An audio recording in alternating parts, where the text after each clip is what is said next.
So there will be an orchestrator in the place of manager, which has the capacity to identify which agent needs to be assigned for a given task.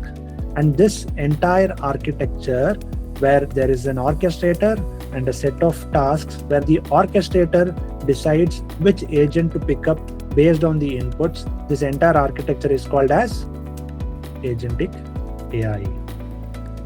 I want to quickly build a complete working project.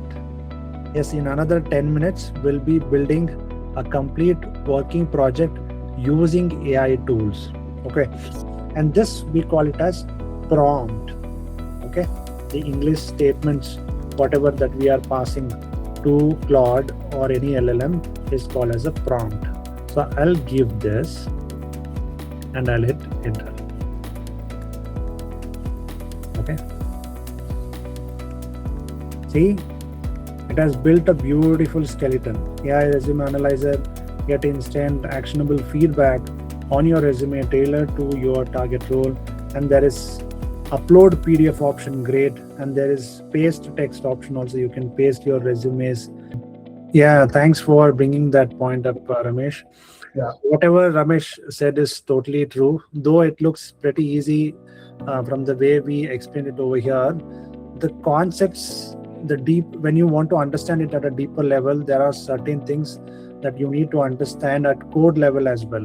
And you need to know the end-to-end architecture, like how RAG works, how MCP works, what exactly is an MCP, how do you use MCP. As of now, I have not used any MCPs or RAG or anything, but in the actual production grade tool, you might have to use everything.